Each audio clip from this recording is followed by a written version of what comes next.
Welcome to Fly Nubian Money, where we help you master your mindset and maximize your money.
Hello. Welcome to Fly Nubian Money, where we help you master your mindset and maximize your money.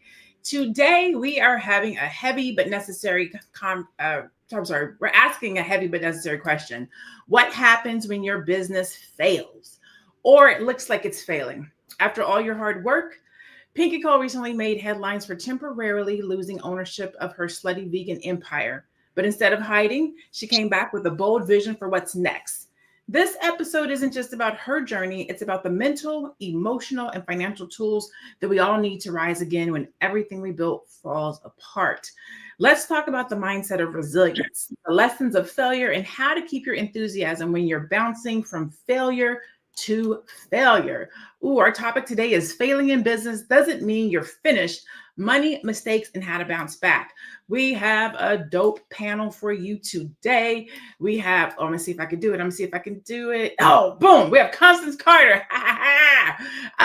wealth advocate, and just all around badass. She's amazing. We have Aisha Verzi, a financial expert. We have Joe Corley, our therapist for the day. And we have Nomalanga. She is our M3 expert, marriage, money, and motherhood. Boom. Those are the three. Okay, cool. So hopefully you have heard of, and most everybody has heard of Slutty Vegan. If you haven't, it is a vegan fast food restaurant. And we're going to go to a video that'll give you a little bit more background on who Nichole is and what Slutty Vegan is. And then we're going to get into the dialogue. This woman turned a food truck into a $100 million burger joint. Her name's Nichole, and back in 2018, she had a craving for a delicious, juicy burger. Just one problem. She doesn't eat meat. So she grabs an Impossible meat patty, dresses it up with tasty toppings, and it's delicious. She decides to make it a business, and she calls it Slutty Vegan. She starts small, setting up as a ghost restaurant. Customers can order the burgers through an app. A couple months later, she gets a food truck. Then in 2019, she opens her first restaurant in Atlanta, and it's a hit. On day one, there's 1,200 customers, and Pinky knows how to get attention. Here's what you can get at Slutty Vegan: the Hollywood hooker, the menage a trois, the fussy hussy. You get the idea. She also hits the influencer game hard. Check out the Instagram. You'll see Snoop Dogg, Usher, Tyler Perry, Tiffany Haddish. They all love the sandwich. In 2022, Pinky raises $25 million at a $100 million valuation. Today, she's got 11 locations, and she's just getting started. There's a lot to learn from this brand. So first of all, kudos to being an entrepreneur, because that's literally what being an entrepreneur is about. You go out to you experience something, you see that there's a gap in the marketplace, and you fix it. So she saw that she wanted a nice burger. She couldn't find one in the marketplace. She made one and then turned it into a business.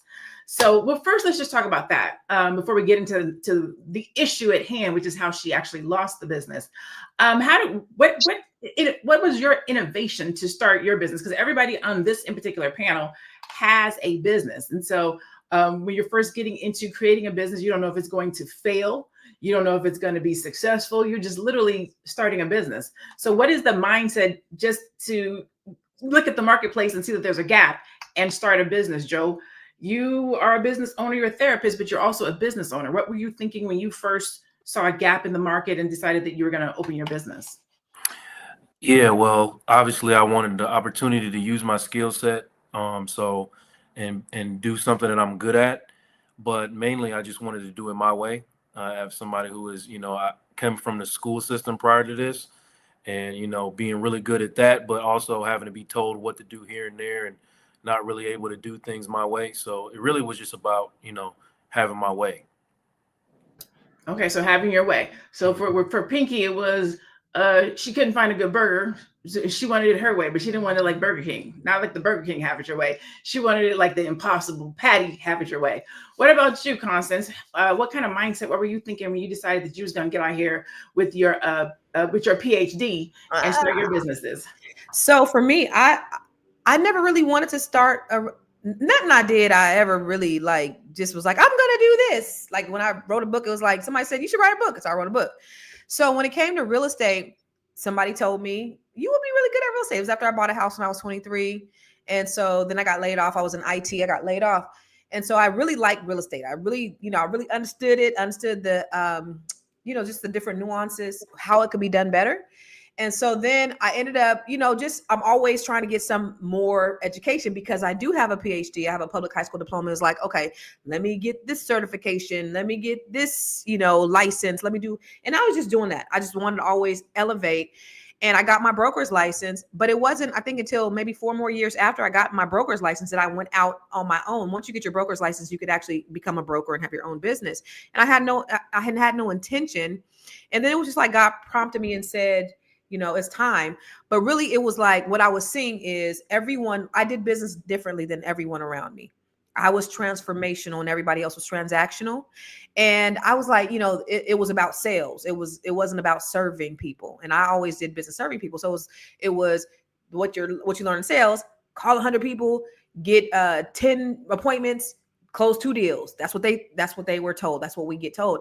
And so the way I did business is, let me help you. Let me help your mama, your auntie, your cousin, everybody. And I built my business and I built a really great business that way. And I was like, I really want to create a model where we're helping families, specifically Black families, generate generational wealth. And I just attracted other like-minded people and we ended up, growing. But it was really out of, God told me it was timing, but it's just doing business, wanting to being part of a business that did business the way I did business. Oh, I like that. Nomalanga, what about you? What mindset, what gap, or what did you identify in the market that helped you to start your business, or push you to be resilient and get out there and be like, I'm starting a business?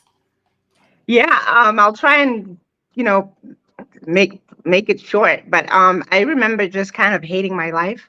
I had finally had everything, or at least at the time I thought I had everything that I wanted. I had my dream job. I got to be a tenured college professor at 31 years old. I had kids, I had a husband. We had a great life, but I just didn't understand why you would have children and then throw them somewhere at 7 o'clock and then not see them at 5 o'clock again and do this every day. Then in the evenings when I did get home, I'd be dog tired. Same thing with the weekends. And I didn't think I was being that good of a wife. Most of the time I was really bitchy because I was so tired and frustrated. And I just thought, this is not life. And that's how things evolved for me. I thought, well, I can teach. I know that. And it was actually interesting because Dr. Boyce is the one who was like, well, what you can do in person, you can always do online from your home. And I thought, well, brilliant. Let's try it, and that's how a lot of it evolved. And then I kind of evolved to homeschooling and I started teaching other parents how to homeschool. And again, it was all about family and, keeping your children safe, where you're not forced to put them in public school where they're not safe. You're not forced. You can, but you're not forced. And then again, it was like there's this belief that when you're a housewife and you're home, that you're stupid and you can't do anything. And I wanted to also show women that if you're smart, enterprising, you can make money from home and still take care of the things that are important to you. And that's how things evolved. And that's how the M3 brand was born. And I always said it was always in the order of marriage first, motherhood, then money making, in that order. So you too have found something personal, something that you believed in, your own personal gap in the market, and then found others who were like-minded, who wanted to live life the same way or who had the same beliefs. And that literally, again, is all about what being an entrepreneur is. Aisha, I'm gonna get your story, and then we're gonna watch the video so we can see exactly what happened to Pinky, who actually felt and believed like we do, identifying a gap in the marketplace and wanting to do something. And then we're gonna ask what happens when you actually get out here on faith, you start your business and it's taken from you. But Aisha, go ahead and tell us what was your mindset? How did you get started in your business? Well, for me, it's actually very poignant how it happened for me when I got married, and we had a gentleman come to our house and talk to us about our finances. And that was kind of new to me. And he sat us down and explained what he was doing, asked us a lot of questions, financial questions, what our dreams were, what our goals were, how do we plan to get there, what if something happens.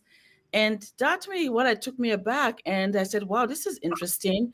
And when that happened, I really saw how families really protect their wealth. Because after we had this meeting, and this gentleman comes, after we had a child again, comes back and redo everything. I said, wow, this is interesting. So that is how I started my business in the financial industry, understanding that if you really want to really have a legacy like you want, you have to have a plan. It doesn't just happen. So that really paved the way for me to say, wow, can I do this? I asked him, he said, yes, you can, but you have to, get your licensing and I said, absolutely, I want to do it. And I've been in that for 10 years because it changed my life, about money and how to preserve your family, protect your family, and do what is right for your family. That's why I got into the business. Oh man, I love this. I have a similar story. When I started my first business, it was really around, actually, I'll back up. I always knew I was going to be an entrepreneur. I didn't know of what or how or who. Let me rephrase that. I always knew I was going to be a CEO. I didn't know if it was going to be my business, but I knew I was going to be running a business. That's what I did know. At first I wanted to be a beautician. I loved going to get my hair done. I am a licensed stylist, but I didn't like how they did business. So whenever I went to the salon, I'm getting my hair done, the people would be late. They'd be eating over my head. And I was like, I don't want to be a salon owner that doesn't know how to do hair. Because I found that, again, a gap. People who do hair, they start businesses, but they're not business people. Or people who do business and they go and start a salon, but they don't know anything about hair. So there's always a conflict. So I was like, I want to be a stylist that understands business. And so that was kind of how I got started. It didn't work out because I was a single mom, and your clients don't want to work around your child's basketball schedule. So I got to leave by 5 o'clock to pick my kid up for school, and I can't come in on Saturdays because he had basketball. So that was short-lived. And then I got to my actual business, which was Closire, which was really based around culture and desire and serving Black people. And that is what led me to being a full-time business coach and a full-time entrepreneur for the last 12 years. So we're going to take a quick break, and then we're going to get into talking about what happens when you step out on faith, you start your business and it fails, or you lose it, or you go bankrupt, or you lose everything and you have to start over. Let's go to commercial and we'll come right back. It's a good show right here. But I'm biased. If you are just tuning in, you are watching Fly Nubian Money, where we help you master your mindset and maximize your money. My name is Tiara Williams. I'm also known as Miss Black Hollywood, and I'm the proud producer of this show because it is lit. If you want to receive notifications for when we go live Monday through Friday, 1 to 2 p.m. Eastern Standard Time. All you have to do is text the word Queens to 87948. That's Queens to 87948. That's QUEENS to 87948.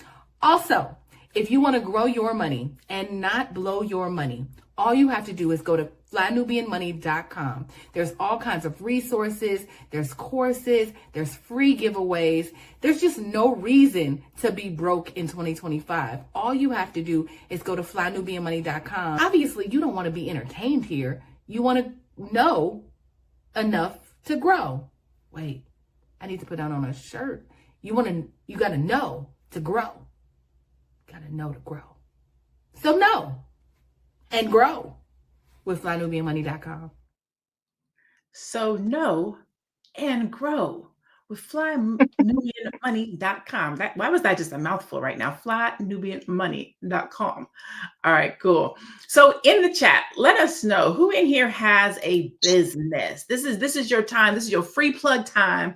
This is the time where you get to drop your link. Let us know who you are, what you do. And then tell us what you do. How did you get started in your business?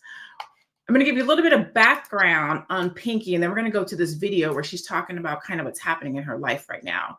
So recently, Slutty Vegan faced significant financial struggles with the corporate overhead reaching $10 million. And so she had to restructure, which led to a global restructuring of her company on February 13, 2025. So that happened this year, less than 2 months ago, where she temporarily relinquished control and ownership to an assignee. Relinquishing ownership, Nichole admitted that she wasn't the operational person and delegated leadership to others, but learned that as a business owner, you can never take your hands off the wheel. So she became like the figurehead. She started traveling, she started opening more businesses, and she left others to kind of take care of the day-to-day tasks, the operations. And so she kind of took her hand off the wheel to go and open more businesses, right? She later had to buy back the business for an undisclosed amount and is now relaunching it as Slutty Vegan 2.0 with new plans and leadership. She also has been recently dealing with a near fatal accident. She revealed that she survived a near fatal car accident where a mattress flew into her windshield while driving on an Atlanta highway, which she took as a sign to reset and reevaluate her business. So she's been dealing with a lot, which we all do as business owners and entrepreneurs. Let's watch this video and then we're going to come right back. I know y'all haven't seen my face in a while, and I'm sure that you've been wondering where we've been. Well, for the last couple of months, it's probably been the most incredibly difficult of my entrepreneurial life. As of February 13th, the company went through a global restructure, and as a result of that, that meant that I no longer own the company. I have gone through every emotion imaginable: grief, sadness, fear, depression, uncertainty. What a lot of us entrepreneurs go through, I've gone through. But I realized that as long as I continue to stick to my faith, God will always be by my side. And as hard as change is, it is necessary, but it's always for the good. So now you know I've never been a hater. So I want you to show up more than you've ever shown up for me before, but this time for the new owner. I appreciate the last 7 years that you've given me, and I'm sure that 2.0 with the new owner will be bigger and better than ever. I love you again. Thank you so much for 7 years. Swipe left to make the new owner. She's the new owner, right? I'm pretty sure. I believe she bought her company back. So I'm watching it. At first, my heart is breaking. Like, wait a minute, somebody. But she rebought it. So, have you ever lost something, Constance? Have you ever built something and lost it? So I didn't necessarily lose my business, but I parked it for a couple of years. I'm just actually coming back to my real estate company that I built.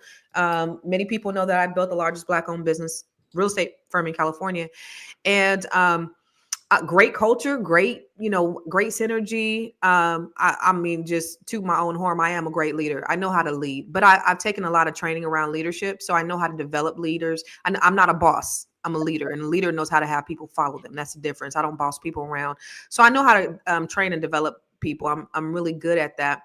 And I went through a very tumultuous divorce, and they were trying to take my business, and I had to park it under another business. And I had to take a moment to just deal with my life and figure out what I wanted to do, if this is something that I really wanted to do. And I parked my business under another business, and I just I didn't want it, honestly, a lot of people don't know. I didn't want nothing to do with real estate.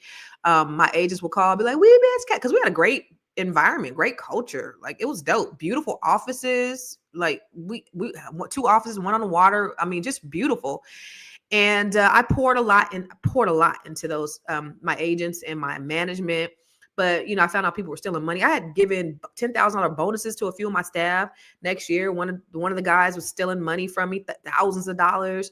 I didn't know. And I'm going through all of this at the same time as I'm going through my divorce, and I just had to step back. I couldn't. Like, I didn't even want to deal with it. People were trying to give me business, and I was like, it's not like I didn't need the business or I couldn't use the business, but I was just like so over it that I didn't want to have nothing to do with it.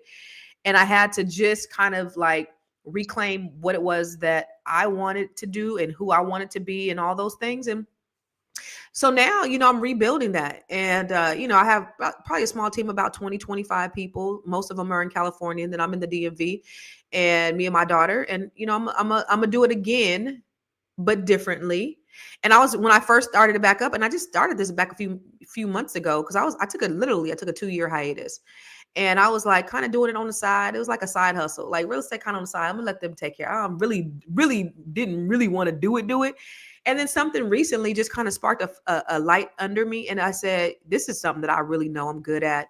I have a gift at, and I could really help a lot of people. When you look at it from that perspective, not being about you, but helping other people, then it helps you to get that motivation back. And so that's where I'm at. I'm in rebuild mode. So it's going to be bigger. Just like she said, Slutty Vegan 2.0, Catalyst 2.0 is going to be bigger and better. So that's where I'm at right now. And, I'm happy. I'm happy that I got that break, but it's not going to be nobody works harder than Constance Carter no more. It's going to be nobody works smarter, because I ain't working hard. That's the 2.0. That is what makes it the 2.0. Because I remember when I first met you, when I first started seeing you, that's when I met you. I hadn't actually met you yet, but I started seeing your voice posting you more. And that's when I started hearing your name. And it was the Nobody Works Harder Than Constance Carter. I think you had the rap video at that time. And that was real. The office. Yeah, that was real. So, I've been chilling. I've been spending time with my kids, reclaiming myself, understanding who I am. And, I'm just in a much better place to be able to do that from a different space, more mature, know business a lot better. So I'm able to build it with a more solid foundation. I love that. Nomalanga, do you think that it's harder when Black businesses fail, or Black businesses receive more criticism when they fail? Oh yeah, definitely. We get more criticism even as we're running our businesses, because I don't know why. I think we talk a lot about trust amongst Black people in the Black community, and unfortunately, there's a lot of mistrust. And every step of the way, it's almost like you have to keep proving, like, look, I'm not trying to scam you. I'm not trying to cheat you out of your money. I'm not trying to take advantage of you. It's like a constant thing. And sometimes you can feel like, you know what, I just don't want to do this. But at the same time, I don't know a business owner that doesn't have a why, a very strong why and drive for why they're doing their business. And that's what keeps you motivated. That's what keeps you going. All the business owners that I have in my circle are people who genuinely love Black people. They want to see them succeed. They want to serve them. Sometimes they want to karate chop them, but at the end of the day, it's all love, and you just keep going, because I don't think there's any other option. At least for me, there's no other option. And we'll round that out before we go to break. Have you had any failures in your business? Do you mean me? Yeah, you. Yeah. Oh, yeah, absolutely. I think the first two I just crashed and burned. But one thing that I think was very valuable was that I think when you go into business or entrepreneurship, especially if you quit your job cold turkey like I did the first time, you really meet yourself. You see how undisciplined you can be. You just meet yourself. That's all I can say. And then you got to build from there. And again, if your why is strong enough, after my first business crashed, I just went back to work. And then when I got back to work, I remembered why I quit. And then eventually I said, you know what? The next time that I get out of, I can't remember what the plantation. I used to call it the plantation. The next time I get off the plantation, I am never getting back on. And that was in 2012. And glad to say I've never been back. I've never needed to go back. And God willing, I never will go back. Man, once you get out here, once you get free, it's hard to go back to that plantation. And you can't just walk in there like, take me back. No, I don't want to go back. We're going to go to commercial. We're going to come back. And I'm going to start with you, Aisha. I'm going to talk to you about failures as well. And then look at it from a financial standpoint. What does that look like? So we'll take a quick break, and then we'll come back and we'll start with you. I know. You're busy, you got things to do, and you can't take us on the go with you every single day. Good news for you. We are now on Spotify. So if you can't watch us, now you can listen to us on Spotify. Search Fly Nubian Money and all the episodes shall appear. All you have to do is like, subscribe, leave a 5-star rating, leave some comments. Tell people how you love us so that when other people come along and are looking for a great show to watch, they can find Fly Nubian Money too. One last thing, and just in case you've been sitting under a rock, Fly Nubian Money now has an investment club. We are the Fly Nubian Money Club. It's easy. All you have to do is go to flynubianmoneyclub.com, and I am committed to bringing in top experts from all industries to help you level up. They're teaching us the skills that we need to compete in this market. We often say that nobody is coming to save us, not the government, but guess what? We're coming to save us. I'm coming to save you with the Fly Nubian Money Club. So listen, all you have to do again is go to flynubianmoneyclub.com. We have a 30-day free trial set up just for you, just for those people that are struggling. Even if you ain't struggling, you ain't got to struggle. I'm coming. Okay, let me stop playing. I'll see you soon.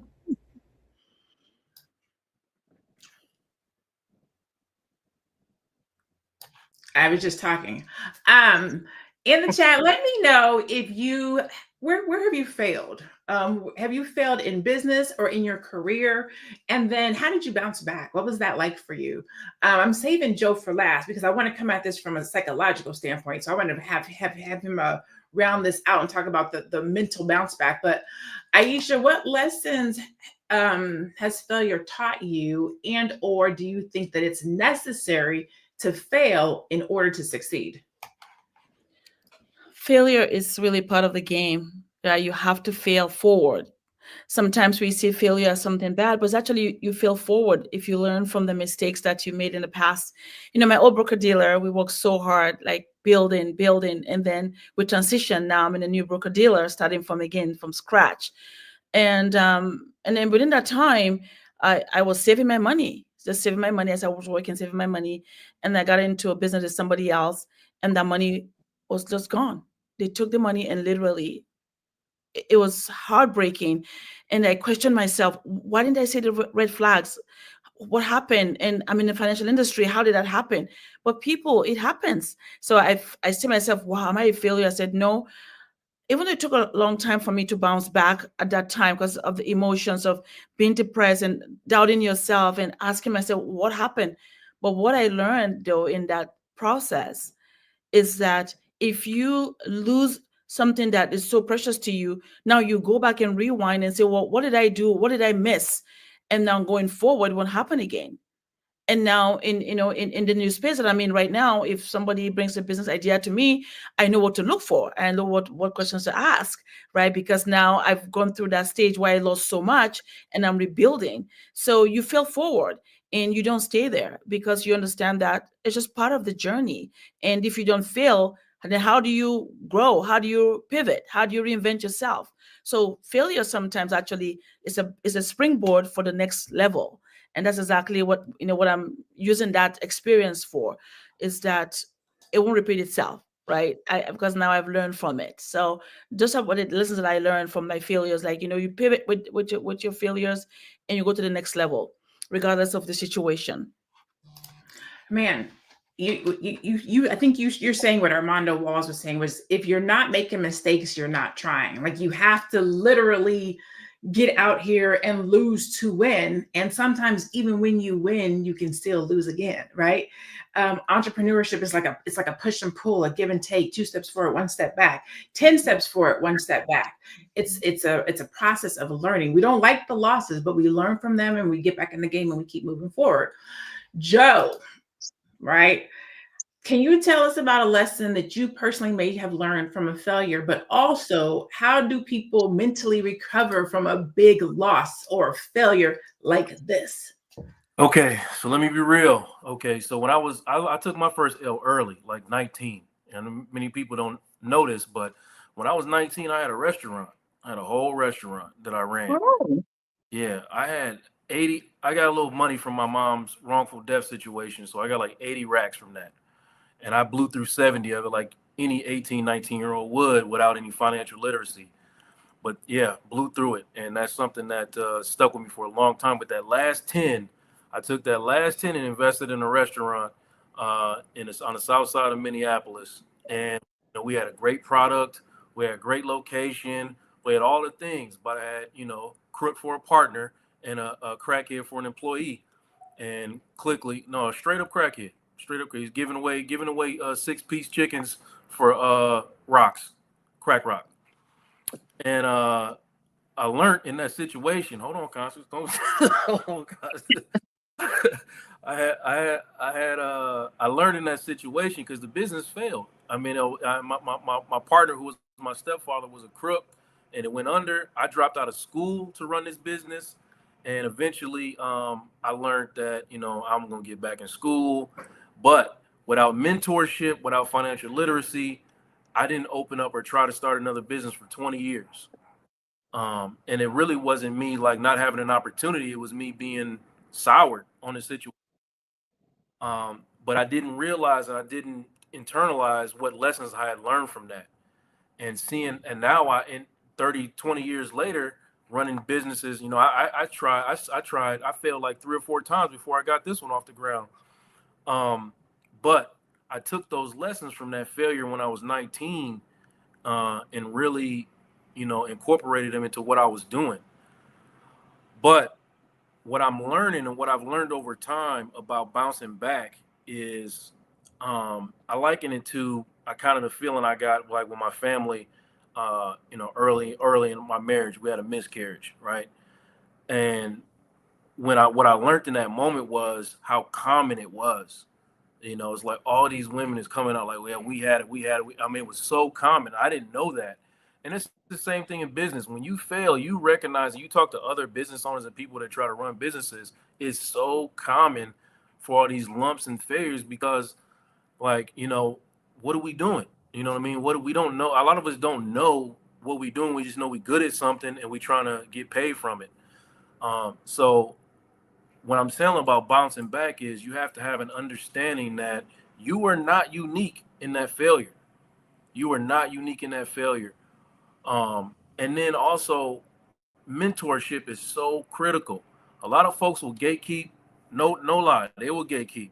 They will straight up gatekeep.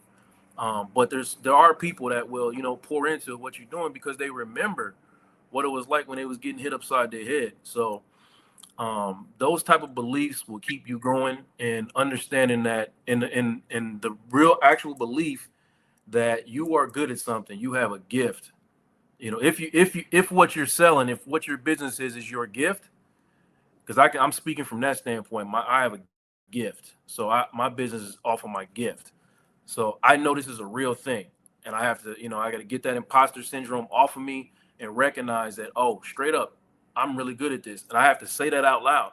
And it's not arrogant. It's nothing about that. It's just confidence. If nothing else goes right, okay, I know I'm good at it. It's not a game. I'm really good at this.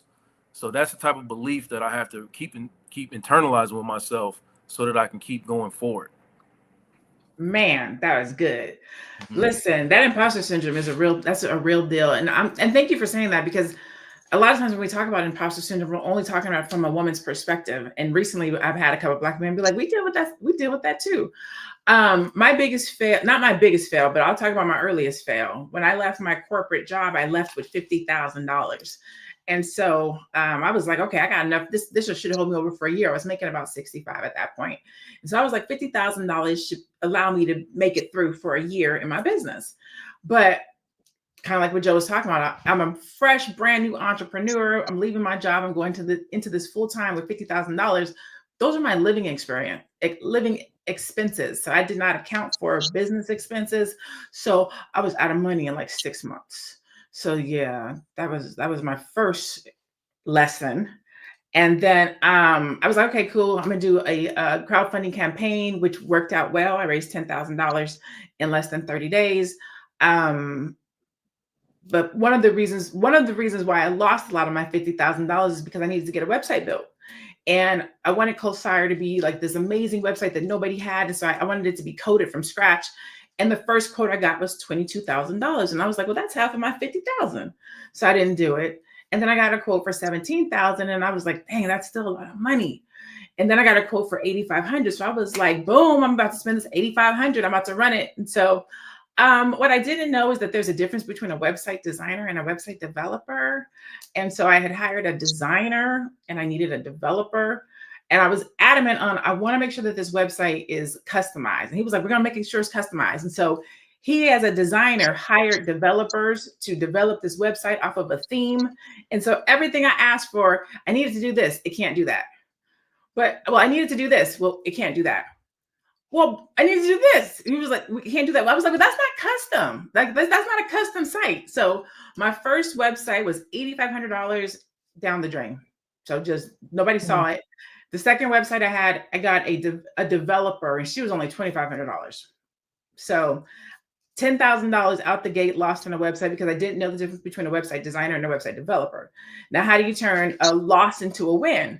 Since then, I have gone on to build multiple websites, including my own, and I have definitely made like $50,000, if not more, in building websites. So it was a loss that has turned into a lesson when I'm coaching my clients and I'm looking at their websites and I understand the psychology. So you can take these L's that we take in business and entrepreneurship, and you can use them later. You can monetize them. You can talk about the experiences. And so there's always a silver lining. I think what might happen is we're losing sometimes in public, right? So everybody knows. So it's happening in social media. Constance, do you think that when you have a loss like this, does social media make it worse? Like, does social media make failure more embarrassing? Of course. Like if you didn't have social media, who would know? And social media is one of the major ways that you can actually promote your business. And so when people see your successes, there are people who are also wishing for your failure, unfortunately. And I never thought like, when people like, I got haters. I never thought people hated on me. I didn't think I was important enough for people to hate on me. Like, ain't nobody. I just thought when people said that, I thought they were stupid. Ain't nobody think about you, because I don't hate on people. So I just thought, ain't nobody do. But then I didn't know that people really do hate on you, and they really do cheer for your demise. And that's the unfortunate thing. And so that's why you can't listen to the noise. That's why you can't, be bothered by the comment section. That's why you got to keep your head focused and clear. I like, even here, or when I'm looking at, posts that be having, people be talking crazy. It's funny to me because they don't know me. So it's cool. I'm going to keep grinding. No matter what you say, you can't beat me upside the head. You can't make me lose. I can only make myself lose. So if you're going to put your business out there and you're going to be a public figure, you got to know what comes along with that. And that's going to be, you being as much as some people love to see, because I get DMs all day. Oh God, you inspire me. Thank you for this. Somebody said when me and Tiara were on my podcast, oh, because I watch you, Constance, I made $2 million. I'm like, well, who are you? You made $2 million because you watch me and listen to me? You need to be in net 7. She ain't even in net 7, but but they see you and you inspire people on the same token. It's a lot of people that are jealous of you, but it has nothing to do with you. It's your light. It's because of their failures. It's how they feel about themselves. So the people that hate on you and they're watching all that stuff, yeah, it hurts. For you to fail, but for me, it don't bother me that somebody is looking at me. I'm like bulletproof when it comes to that kind of thing. In the chat, let me know, how transparent are you with your failures, with your losses? Do you talk about them? Do you share them? Do you let people in? Nomalanga, are you? I talk about them. Y'all know. I do. I found that that's the way you empower yourself from it, right? If you talk about it, you take your power back. Yeah, I found that people are more open, receptive, and they find you relatable when they find out you're human and you have the same issues. Nomalanga, are you transparent with your failures? Are you open to talking about them with people, or? Absolutely. I just don't think it's a good idea to talk about it while you're going through it. I think it's better to kind of overcome, climb out of there and then say, this is what happened. So they know you failed before. I don't know a person that's never failed, whether it's in their relationships, their business, one way or another, they failed. But I just don't think it's a good idea to talk about it while you're going through it. It can get messy. It can get confusing. There can be too many voices. It can, it just gets messy. But if you can find your way out of it and then tell people like, I failed here, I failed there. I used to talk a lot about how I failed in business, how I was failing in marriage, I was failing as a mother. And the thing is, unless I say those things, then the solutions don't even make sense. And another thing is you got to have those mentors, masterminds, networking, all of that. And they're the ones who are going to be the ones who listen to you and support you and so forth. But again, I just don't recommend talking about your struggles while you're kind of struggling through them. It's hard. I'm not good at faking it. So a lot of times people know when something's wrong with me because I disappear. Like, I got to deal with this. I cannot get on here and try to motivate you and talk about how great things are, and I'm going through it. Aisha, what about you? Are you transparent with being open and talking about your issues or problems or failures? I would like to believe that I'm transparent about my failures. Remember when I was going through my loss, the huge financial loss that I just experienced during the COVID. I don't tell everyone, but a few people that I trust that are close to me, I made sure that they were aware of what was happening. I told them, I say, look, this is what happened. And with all the emotions, and they were very supportive. Of course, you see, you're not going to share something with somebody that's going to beat you more down. So a few of my good friends are business partners. I shared it with them. And the mentors, like Nomalanga was mentioning, for sure. Then they say, you know what, that's okay. Then they kind of help me as well through that grieving process. Because you're going to grieve during that time as well. You're going through it. You're like, wow, it's almost like you're in shock. But I shared with a few of my friends. I did. I was transparent with them. I told them exactly what happened. And they were very sympathetic, and then supported me through the whole journey. And now back, right? So I think I'm transparent about it. Not with everybody, with those people that I care and trust. It's the comeback that's exciting to me. Like Mhm. Elko just said, don't call it a comeback. I've been here for years, but it does feel like a comeback. Correct. We're going to talk about that in a second. Joe, I'm going to come to you when we get back. Let's go to commercial break, and then we'll keep the conversation going. Are you a Black business owner looking to expand your reach? Well, has Fly Nubian Money got good news for you? We are building a Black business directory to connect you with customers who need your services. And here is the best part. It is absolutely free. Email us at info@realvirtual.net. Send us your business name. Tell us a little bit about what you do, what services you offer, your website address, and your contact information. That's it. Together, we are going to build and circulate the Black dollar. Get listed today and start connecting with people who are probably already looking for you. Be looking for somebody, especially if they are Black-owned business. I was I preluded to a comeback, right? A lot of times when we're an entrepreneur and we're doing business and we don't get the win that we thought we were going to get, or it doesn't turn out how we thought it was going to turn out, or we lose, whatever the case might be. Like, there's this mindset shift, this resilience that you have to, pull out of yourself so that you can come back and do what you do, especially if you didn't keep your word, if you told somebody you was going to do something and you didn't do it. Like, there's so many different ways to fail in business and have to come back from that. Joe, what do you think is harder, financial loss or the emotional toll that it takes when you have failure in business or when you're failing in public? The emotional toll, for sure. Money is coming and going. You know what I mean? Like you just heard me say, I blew 80 racks, $80,000 on nothing.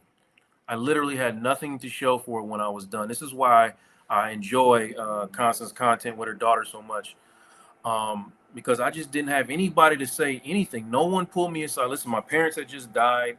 I got all this money, and there was nobody over me to say, yo. And y'all talking about failures, right? Like, that embarrassment stuck with me for a long time. The embarrassment, as I got older and I started realizing the value of $80,000 and what I didn't buy a property, I didn't take a vacation, I just bought dumb stuff. You know what I mean? And when I started understanding that value, that got harder and harder to say. That got harder and harder to say in rooms. And but eventually, through the process of growth and understanding the power of vulnerability, I'm able to talk about those things. But it took a huge emotional toll on me. And honestly, had I not gone through the legal situation and got indicted, I probably almost likely never would have got back in business. But it was out of necessity for the beginning of it. Like, it was out of the necessity to be like, okay. And I had, before I was a therapist, I was a truck driver. I was a contractor. I was doing all kind of stuff, but none of that was my purpose. None of that was walking in my gift. So like I said, through vulnerability and recognizing and saying out loud, this is hurting. I'm hurt by all of these things. I'm embarrassed by all of these things. I stopped being embarrassed by these things. I stopped feeling hurt about these things. And I started recognizing that that's where I was mentally. And you can't give what you don't have. I don't have the knowledge. I don't have the understanding. I don't have the mentorship.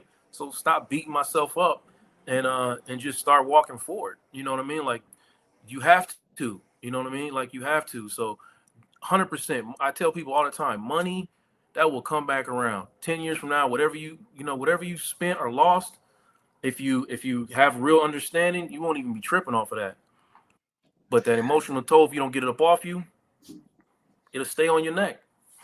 I don't think people realize how freeing it is to be transparent and vulnerable for you as the person who's dealt with it, but also how relatable and human you come off to the people who are around you. Because a lot of times when we move and we do what we do, people think that you're quote unquote superhuman, or you're not going through anything, or everything just works out for you. They don't really know what you have to sacrifice and what you have to go through to make it work out for you and make it look like this.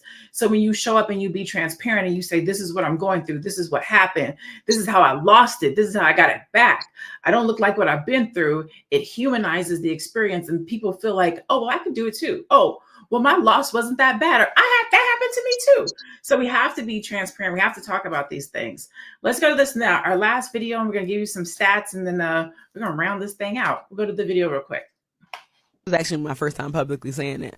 What I just told you about one of the locations. The first day that I opened, I had people outside protesting because they didn't want me there. And obviously they didn't look like us. Right. And what I realized is I knew it from the beginning. I'm like, I don't know about this one. I don't know about this location. It wasn't typical to the areas that I put Slutty Vegan in. Right. And I'm like, this don't feel good in my spirit, but we're going to rock out anyway. And that was over $1 million lesson that I had to learn. But the reason why I'm okay saying it now, because as I evolve as an entrepreneur, the biggest companies have had to close certain stores because they weren't operationally sound or they weren't working properly. It's part of the process. It's a part of the process. The more you open, the more you realize. And then the more you evolve as a business owner, you gotta be able to make smart decisions in your business. So if I was keeping that location open, it was going to kill my AUV, and that was my average unit volume, right? Like, it was going to kill the overall scope of the profile of the business. So I actually made a conscious, intelligent decision as an entrepreneur. My ego could have gotten away and said, well, I don't want to close a Slutty Vegan location. And my emotion could have gotten away. You're not going to get me out of here. Exactly. But then I had to make a financial decision that was going to benefit the business in the long run. And now that I look back and I'm publicly saying this for the first time, I'm glad that I did it. And I hope this is a testament to entrepreneurs that, listen, you got, what's the song say? You got to know when to hold them, know when to fold them, know when to walk away, know when to run, okay? And that's shout out to Kenny R. Yes, you really got to know. Man, that's the whole truth and nothing but the truth right there. Let's go to some stats. Over 20% of small businesses fail within the first year. By year 5, around 50% have closed, according to the U.S. Bureau of Labor Statistics, and that is the truth. Black women are the fastest growing group of entrepreneurs, but they receive less than 1% of venture capital funding. That is also true. Burnout effects. 42% of entrepreneurs, often due to overwork and the pressure of constant reinvention. Okay. A Harvard Business Review study found that entrepreneurs who experience failure have a higher chance of success. I like that. The second time if they don't give up. And Pinky Cole reportedly had to rebuild ownership structure due to corporate and investor issues, but she maintained her brand voice and loyal following through transparency and authenticity, and she was able to buy her business back. So she is now the owner yet again. One of the things that one of those slides was talking about, Black women are the fastest growing group of entrepreneurs, but they receive less than 1% of venture capital. And that's not even the important part. as Black women, we are one of the fastest growing groups of businesses starting business at like 318%, something super ridiculous. We don't make as much money as other people do in their businesses as far as revenue goes. We don't employ as many people as far as other communities' revenue goes. And our businesses don't get to the 3-year mark as much as other businesses do. So a lot of times we're patting each other on the back and we're so happy and excited about starting these businesses, but we don't talk about the real statistics of that these businesses are not successful. And so that's something that we need to be thinking about and talking about, and investing in mentorship, masterminds, business coaching, Net 7, I Do Brand Your Brilliance. There are ways to help folks who want to have businesses and you want to get to 7 figures and you don't want to be one of the 20% of businesses that fail. Invest in your business. And I know sometimes it's hard to say that when you're like a startup and you're just getting started, but put it in your budget, because it helps in the long run when you have support, when you have somebody that can help you do it. A lot of us are first-time entrepreneurs. My assumption is that Pinky had never made $1 million before, right? She had a concept, an idea. She started Slutty Vegan based on a burger, and it took off. You don't know what's going to take off and what's not going to take off. And so when it takes off, you just kind of got to hold on for the ride. You start bringing people onto your team. You start getting out there. You start opening in places you're not sure of. I wish she might have had a different team or advice or mentor. And I don't know if she did or she didn't, but she made the mistake. She learned from it. She's bouncing back. I'm excited about that. I'm going to go around the room. You can give your final thoughts with this comment. Actually, I have 2 questions left. I'm going to do this one first. How do you find new vision after an old dream dies? And I want to get that from each one of you. I'm going to start with you, Joe. How do you find a new vision after an old dream dies? And or is it okay to rebrand or pivot, right? So if something does not go the way you planned and it dies, are you thinking to go in a different direction and pivot and do something different? And what does that do? Because a lot of times people, who was talking about it? She was talking about it. I could have stayed with that Slutty Vegan. Everything is saying that this is not a location. I'm about to lose money, but pride sometimes will keep us doing that same thing instead of making the pivot or quitting or going in a different direction. So how do you find new vision after an old dream dies? Yeah, I always tell people okay, you're doing whatever you're doing, right? But is what you're doing in alignment with your purpose and your values? Mm-hmm. Like, well, I don't know what my purpose is. I get that a lot. Okay, let's talk about, I've said this before. What makes you happy? What makes you sad? Okay, what makes you angry? What invokes emotion out of you? What gifts has God given you? You know what I mean? Who are your heroes? Like, what do you look to? These are all the things that indicate to you like what your purpose is. Now, you might not be in a situation to do exactly or whatever it is what you want to do, but whatever resources are available to you, if you really want to define your vision, it's going to have to be in alignment with your values and your purpose. And that's all I got to say about that. Like, that's really what it is. All right, I know you have something to promote, so I'm going to come back around to you to do that for your final thought. Aisha, same question to you. We can make this your final thought, so you can tell people where they can find you. But how do you find new vision after an old dream dies? Do you pivot? Do you quit? What does that feel like? What advice would you give someone?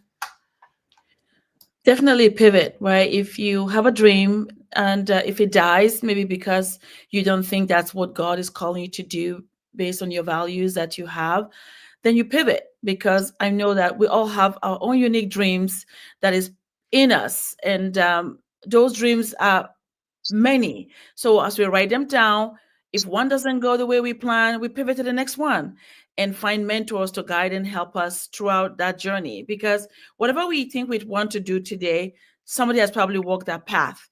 And if we just want to maybe move to a different direction after one dream fails or doesn't go the way we plan it to do, then the next one, right? And just be ready to be consistent and just follow through with whatever it is that God has planted in our hearts, but definitely focusing on our values so it aligns with the dream that God has for us. So that, like Joe was saying, so that we can have that joy and be able to have the stamina to keep going, regardless of the dreams that maybe didn't come through and the ones that are ahead of us. So always pivot, always never give up, because as long as we have life, we have hope, and we also have the capacity to do what God has called us to do. Right. So that I think that's what I would think when it comes to that. And my final way to find me is, AishaVersey.com. I am a financial expert. I'm in the Black Business School. I'm one of the coaches there. So if you have any question regarding finance and how to make sure you don't lose your money, or the money that you work so hard for, you save it and you have it, you can talk to me and meet me there at the Black Business School. I love it. I love it. I love it. Nomalanga, same question to you. You were in corporate, you became a wife, then a mother, then you went back to corporate, then you came back home. So you're making these different moves, you're moving around. How do you find new vision after an old dream dies? And then is it okay to rebrand or pivot after failure? I think the dream and the vision are usually the same thing. They just take different forms. The thing that I have never been able to let go of is just that freedom that you get from entrepreneurship, from running your own business, the flexibility of being home, doing what you need to do for yourself, for your family, and owning your time. Although I will say sometimes when you're starting a new income stream or a new business, you feel like you don't own your time because it takes so much time from you. But eventually, when you look at the long-term vision, is that you really do have that flexibility, you have that autonomy, and you get to decide what's the most important thing. And that will never change for me. So definitely when it fails or one thing fails, you pick up another one, you try something else. I can't stress enough the importance of mentors, of network, of support, especially family. Being in a community of people who support you and who will literally pick you up when you are down. There's no substitute for that, because I've known people who were all on their own. They lost a business or they tried something, it didn't work, and then they were homeless and there was nobody around, and then that was it. They just had to kind of stumble through life, and it got harder and harder. So definitely the support of your family, your community. If you have a spouse, it helps if they're supportive and they're on board with what you're doing. Where you can find me, my name is Nomalanga Mhlali Moses on Facebook. On Instagram, it's Noma Moses. I'm also an instructor at the Black Business School. I have 2 courses there. One is an introduction to how you can convert your family from a public school family to a homeschooling family. Then the other course was basically, I partnered with Dr. Boyce to do that course. It was basically how we transitioned from working full time and building our own businesses from home, and how you can do that, the steps, the nuts and bolts that you need to think about before you can jump off the corporate plantation. The last thing is I would like to share that we do have a charity here that I founded in Botswana. It was founded because a lot of young women who are in primary and high school experience period poverty. We founded it. It's Pass for Our Girls. You can go to passforourgirls.com if you want to support us. Every little dollar helps. And I often share on my Facebook page when I go on the different trips it's a beautiful thing to do. And if you'd like to join us, it's passforourgirls.com. Thank you so much for sharing that. The smartest working person in business, Constance Cotter. I'll take it. The smartest working person in business. I'm like James Brown, huh? Smartest working man in show business. I'm the smartest working person in business. So you want you Yes. So same question. How do you find new vision after an old dream dies, and or is it okay to rebrand or pivot after failure? Yes, it always. But I challenge everyone to try to figure out what their purpose is, because your purpose, once you identify what your purpose is, it can actually evolve, and so that pivot is just sort of a growth. Right. So I don't think that you have to give up on whatever your purpose is. And like Joe said, people often think, well, what is my purpose? And that's where you really have to sit down with God and really get really clear. And that's through, prayer, meditation, research, all of that stuff. And I think once you identify and you start being in alignment with your purpose, then it can evolve. When if things don't go well, it'll evolve into other things. It's important that once you find what your purpose is, you become the subject matter expert at that purpose. So like for me with real estate, when I transitioned my business, and I talk about transitioning my business, it was really, I kind of parked my business because I was over it. My passion was still helping people. My purpose had elevated into something very specific, which was Black women. But all of those things, I could weave all of those things because they're all connected and they all kind of do the same thing and they work in concert. So you absolutely can pivot, but I challenge you more than that is to find what your purpose is, because then when you have purpose and you're walking in alignment with what God's given you, there's no failure. It's just evolution. So where can you find me? Everywhere. I am Constance Carter. We have the Net 7 Collective, where we are helping Black women increase their net worth to 7 figures. We have the B1 Real Estate Mastery, where we're helping people become real estate developers. That's through the B1, the Black Business School. I'm doing a Monetize My Message cohort, where I'm helping people to really identify what their business is and be able to articulate it to the masses. So if you have an idea, we take it from ideation to monetization, and you're able to express it and really understand, so that your public can understand what your value is of your business. So I'm doing all these things. Everything that I create is for you. I really just love Black people. And I often tell people, you need to do this, you need to do that, you need to do that. Well, I don't tell you what to do without trying to have some type of solution for you. And so that's kind of what I work hard in doing. So follow me. I am Constance Carter. We can't hear you though, Bo. Oh, I was saying, and you're amazing. And you're amazing. And I'm going to be at Black Power. I'm about to do a shameless plug in a hot second. So it is okay to pivot, and you have to pivot when you fail. So I will give you a quick, short, fast how I got here. My first business was called Cosire. It was a play on the words culture and desire. That business took me 10 years to birth. And when I birthed it, it was my baby. It was my first business. I got 3 million page views from 1 million people in less than 7 months. I'm in 214 countries and territories. I'm teaching, I'm speaking. People are asking me, what did you do? How did you do it? They're flying me all over the country. I'm teaching people, I'm talking to people. And that's how I created my persona, the mogul. I used to do this hashtag called mogul in training. Again, I didn't know what I was going to do, but I knew I was going to be dope at whatever it was. So I started calling myself a mogul in training. And that's how I created the Mogul Institute, which is my first business where I'm teaching other people about business, how to start your business, how to do crowdfunding. And those were my babies. I love them, but they weren't seeing a return. Cosire was there to make people feel good, but people weren't taking action. And the Mogul Institute and Mogulvation was dope because I wanted to be a mogul, but other people didn't. So it was not translating well. And so I held on to those babies for as long as I could. And it hurt my heart and my feelings when I had to close those businesses down. So it could have been a fail, but I called it a pivot, right? I recognized that Cosire was making people feel good, but not helping them to take action. The Mogul Institute was doing what it was supposed to do, but everybody didn't want to be a mogul. So I had to shut both of those down, and I rolled them up into my current business, which is Upscale Noir, which is basically just upscale Black, right? So every day I get to upscale Black people.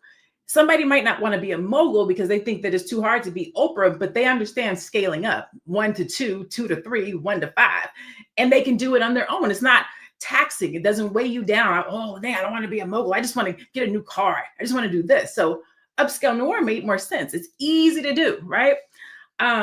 And then the pivot to brand your brilliance. I was like, I'm not a brander. I don't want to be selling branding. And they were like, you don't sell branding.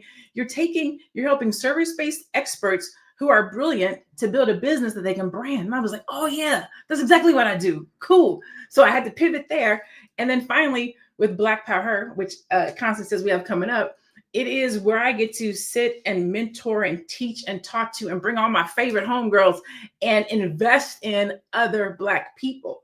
And so pivoting, failing, resetting your dreams, stepping out of your dreams, it is a love and hate relationship. It is a push and pull. Sometimes things are going to work. Sometimes they're not. You just got to try it again, change it up, rename it, repurpose it, put it back out there. And that's literally what it is to be an entrepreneur. If you are interested in coming to the Black Power Business Conference, it is the last weekend of this month, April 26th and 27th. Right now, you can get VIP, buy one, get one free, or we're calling your bring your BFF. So if you want to come to the conference and you want to do VIP, you get 2 for 1 if you do the VIP ticket. You can go to blackpowerconference.com right there. Boom, there it is right there. Thank you. blackpowerconference.com. And so with that, I'm going to go ahead and close us out. Setbacks are not the end of your story. They're just the ugly chapters nobody likes to talk about. What Pinky Cole is doing isn't just rebuilding a business, it's rebuilding belief. And that's something that many of us can relate to. If you're in a season of loss or transition, let this be a reminder. You don't need everyone to believe in your comeback. You just need to keep moving forward, one faithful step at a time. Thank you for joining us on Fly Nubian Money. Stay resilient, stay hungry, and keep writing your story. As always, stay beautiful, be blessed, stay black, and be one. We'll see you tomorrow.